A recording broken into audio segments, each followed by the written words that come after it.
if some that might I bring one. I got warming up. Why you keep doing this to yourself, man? Huh? What you trying to go across the street? What you trying to do?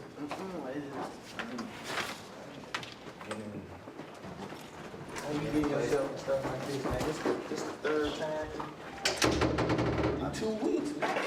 That don't make no sense. The third time in 2 weeks, man. That's just like you just running your head up against this brick wall. I just be with the wrong crowd, man. How you keep getting with the same? Huh? You like this? I don't like this. I like my freedom. Hey, I don't know. I done seen you 3 times in 2 weeks span. This different charge? Yeah. Man, how old are you? 16. Man, you gonna mess around, they gonna waive you, man. You know that? They gonna mess around, they gonna forget this juvenile, they gonna make you adult. You gotta be careful, man. I'm trying You gotta get man. man, you gonna mess around and get them Buck Rogers for real. You know what Buck Rogers mean? You don't get out till 2030. Cars will be flying.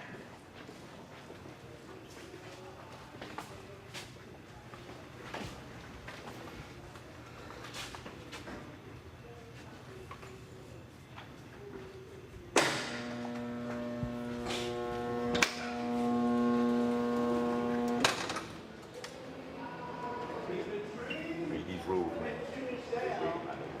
Yes, junior sale from the Patriots. That's junior sale. Kevin is originally from the New England area out of Providence. And he said his junior helped to get his body stronger. He's down the tunnel trying to get his bike right. This is the biggest program for in the history of BMX. And he just overran a little bit, and I'm so happy I got what he did.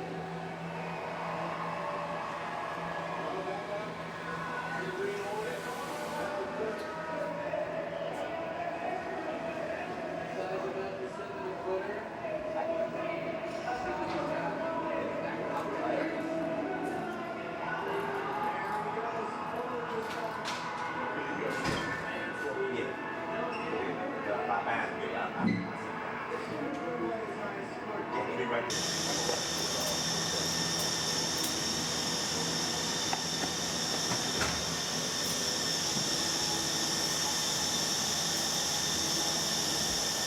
You just gonna sit in the day room, Tim? Yeah. Yeah. Yeah, we can do. No. They're probably gonna take another 8 bars. Okay.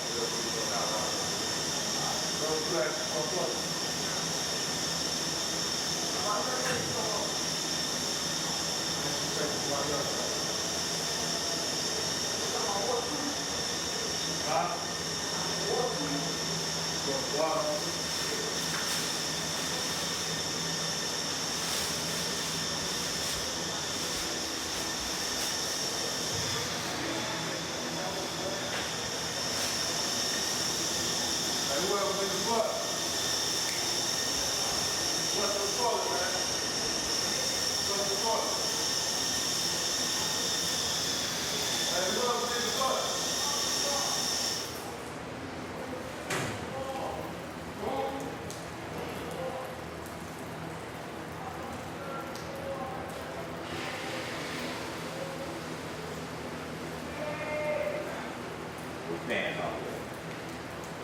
And pants on. Too big. What size is that? Extra long. Throw them over there. Yeah, throw them over there. Yeah, try it.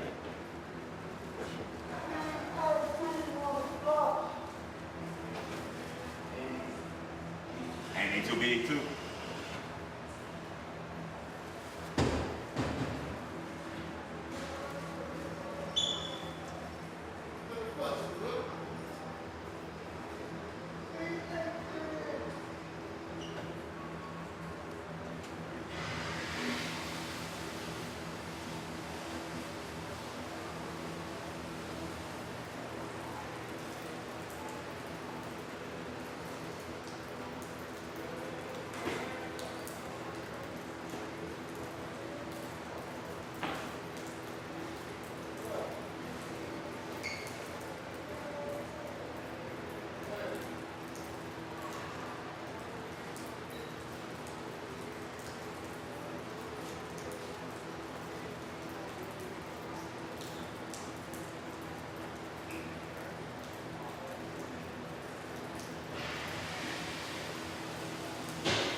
day. Get you.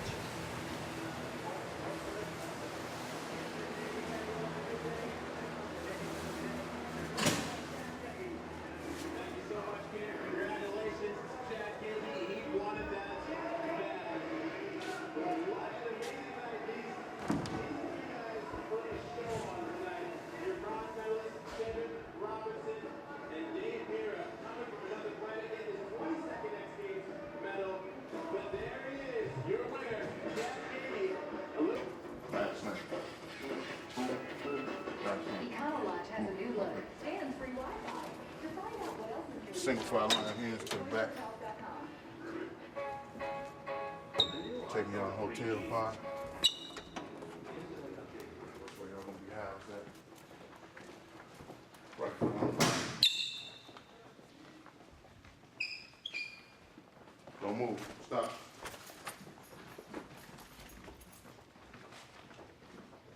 Let's go.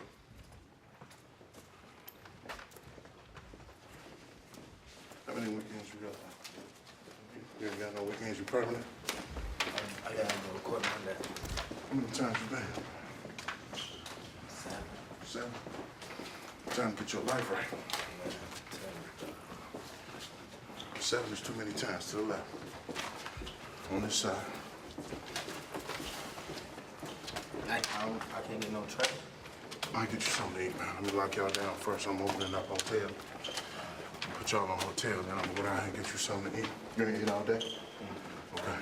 You ate? Yeah, I ate at home. All right.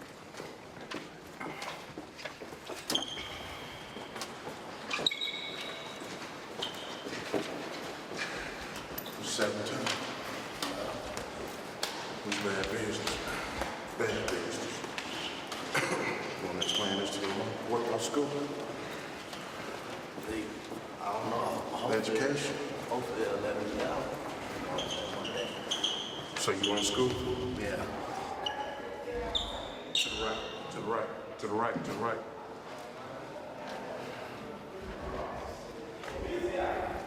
Yeah. Have a seat. Sit down, sit down, sit down, sit down. Till they find your room.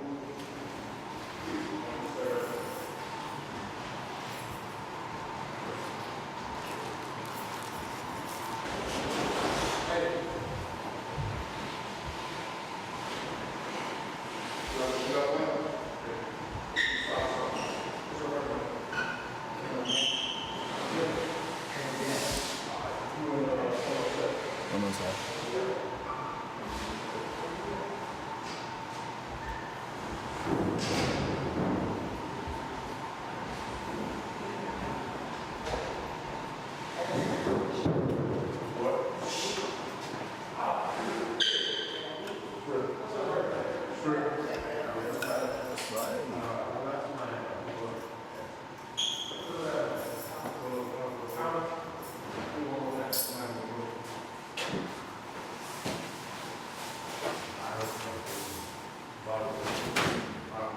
Hey, okay. What's your name on? Your name on? Hey, Big L. Ain't got no bath. Ain't nobody got one.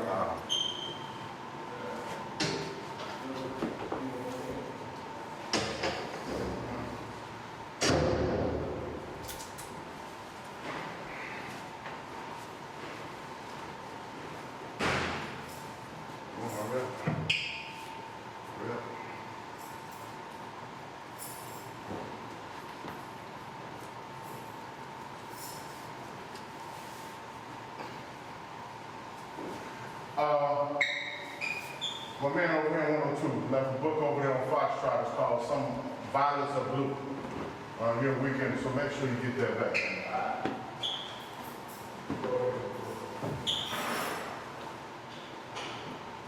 Pepper shoes.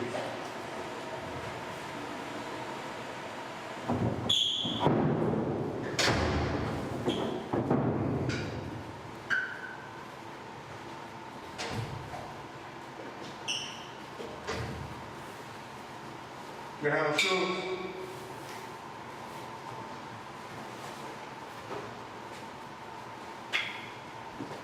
We'll talk now, all right? You got your blankets? Okay. Yeah, I got you.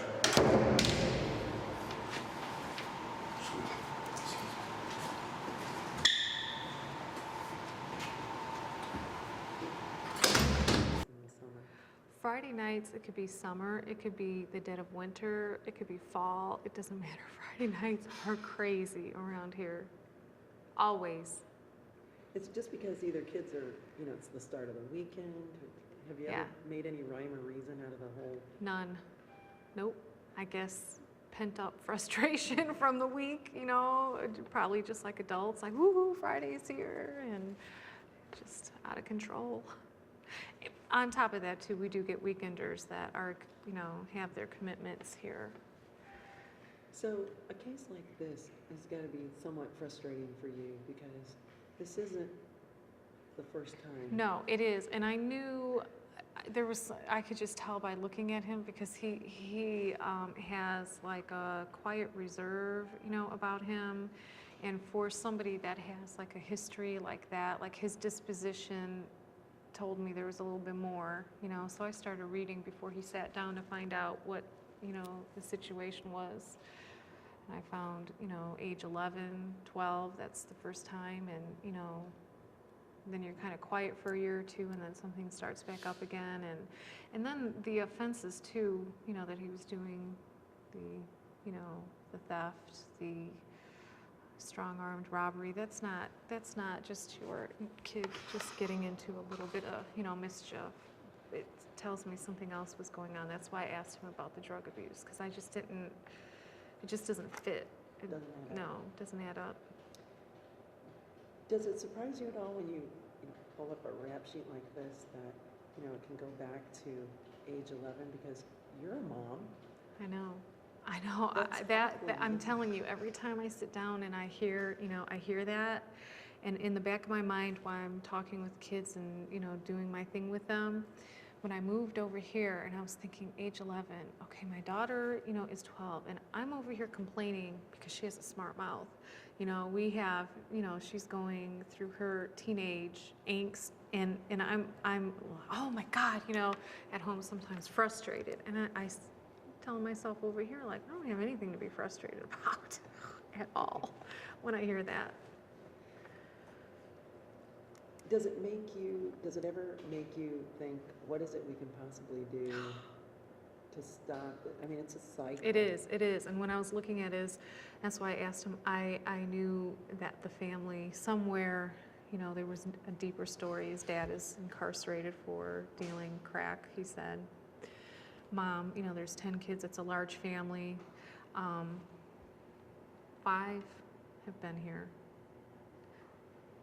So that tells me, you know, there's more to the story. He has seen a lot. And then when Alan was doing his brother, the brother told him, oh, well, my brother shot me in the stomach, this brother. So when I'm asking him, he said he did that when he was 11 or 12, and his brother was 9, and he had to carry him, you know, from the street to a car and called for the police. So, I mean, that was probably the start of what we see here. And you know, people always ask, what's the solution?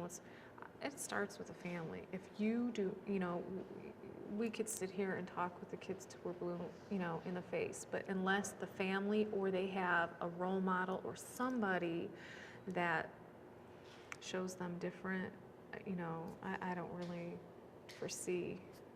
Or if that kid comes, you know, to the point where he's at right now and really wants to make that internal change. Yeah.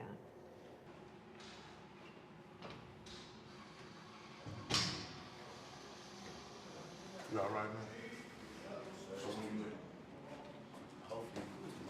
you know what you gotta do?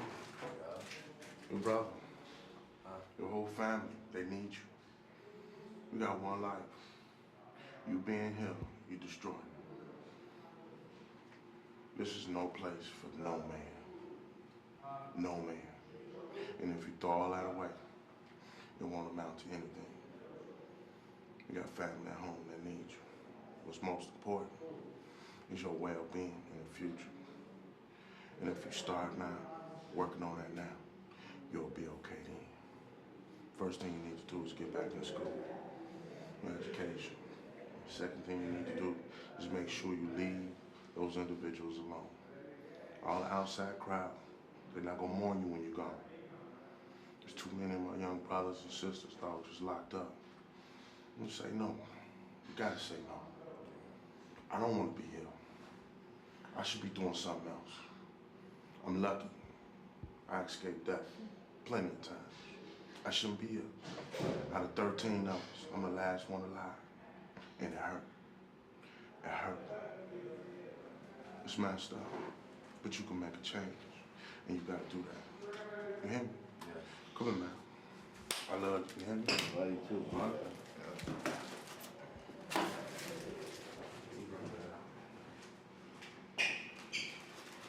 Ain't no real. I'm just going back to you, okay? Alright.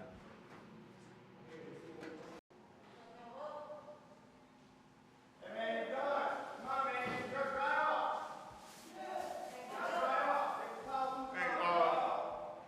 10206.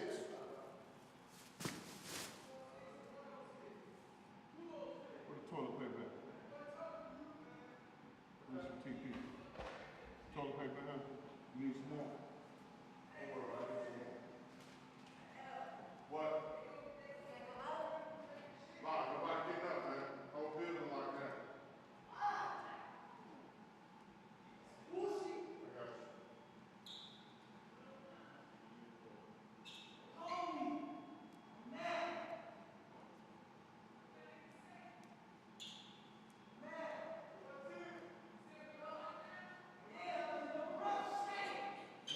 Hey, Stuart, that's you cursing?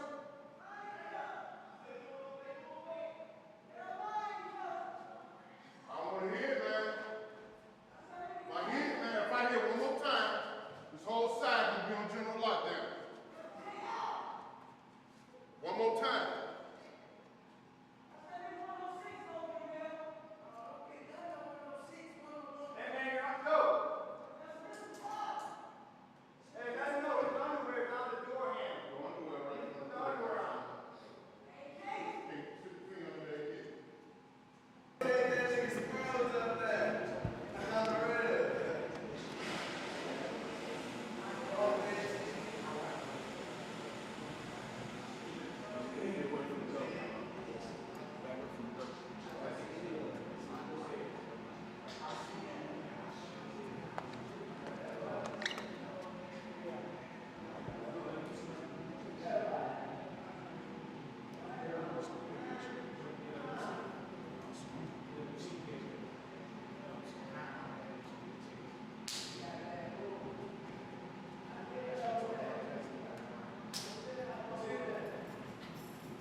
My name is Detective Corporal Nelson Otano. I'm with the Gary Police Department. I've been with Gary for 13 years now. So what would you consider the biggest challenges when you're out there in your car in dealing with juveniles? Tell us about juveniles. Well, juveniles, you gotta realize that juveniles are young adults that are becoming adults, and some of them are committing crimes that adult offenders are committing. And we're trying to salvage the juveniles by having a juvenile system, and we're trying to counsel them and try to coach them so they won't become career criminals. If that doesn't happen, then they will become career criminals. So are most kids that come in, when you're out on the streets and you're apprehending them, are they usually cooperative? Tell me about kind of the psyche of the kids once they see you coming. Well, usually the uniform speaks for itself. 70% of the juveniles do cooperate. They don't want additional charges. The ones that don't cooperate is the ones that don't want to go to jail, and that 30%, obviously, we have to struggle with them and take them to LCJC. They know the system. They know how to get away from the system, so they want to escape from justice. One of the nights we filmed that you came in with two brothers, Kenneth Gant and Kentrell Pirtle, and they had been caught vandalizing, I think like 20. It was 40 vehicles we counted all together. We had several witnesses to come forward, and they've been doing this over a 3 months period. They would go to the Union Station, what we have in Gary on 5th, and they'll wait for the trains to go and where there's no one there. So it was a very well organized organization what they had. There was 3 to 4 of them. And of course they're involved with the vice lords. And why 2 of them ransacked the cars and broke in, 2 are in each street corner watching that the police won't come or any other person. What they failed to understand is their cameras at the station and caught them, doing these vandalism. All we had to do is put the face with the name. And that's what I went house to house to house in the area, because I knew it had to be somewhere close by. So we did a field investigation where we had to go from house to house, and finally I found the right house that was where they lived. So I know you were saying in there, that kid had been living on the streets. How prevalent is that? I mean, you're dealing with kids who come from some, really bad backgrounds. Tell me about, the challenges that you think they also face and why they turn to a life of crime. You gotta understand, some of these children live in poverty. They only come from one parenting. They don't have a father in the home, and the mother is overwhelmed a lot of times. Sometimes the mother succumbs to substance abuse, and these kids, that's all they see is poverty. Their parents are not helping out with the situation, and they need to make some money. They got necessities, and this is one of the reasons why they turn to the gangs, because the gangs offer them acceptance, family, love. It's kind of tangible, but it's kind of the fake love. But it's this is what they're looking for. They're looking for the attention. They're looking to be accepted and to be wanted, and that's not what they're having at home.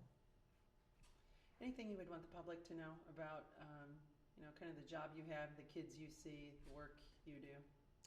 Well, I'd like to thank the community, because the community does help officers when they see a crime happen. A lot of times they're afraid, but they do call us anonymously and let us know what's going on.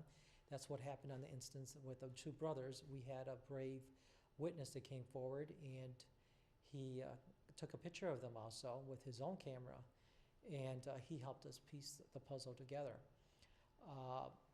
People got to realize that we got to captivate these children and these juveniles at a young age and teach them what's right and wrong, because a lot of them have no cognitive ability. They're just learning from the streets. So we want to teach them from what's right and what's wrong. And hopefully we could salvage them, and so they could become better citizens. Because some of these people will become doctors, attorneys, if they further their education. And we want to make sure that our offsprings are going to be doing the right things in life. Some of them can go down that path, and then some of them... Yes, I've seen a lot of them that go down that path, that go down the right path, notice that they have done something wrong and they want to do something better for society, and some of them will become counselors. I've had a couple of juveniles that have become counselors and got out the gang and removed their tattoos, and they are good role models for other people. And there are those juveniles that do have some mental problems, and a lot of it stems, it's biological. And some of them are diagnosed with bipolarism at an early age, and they are the ones that are not going to be so productive for the society.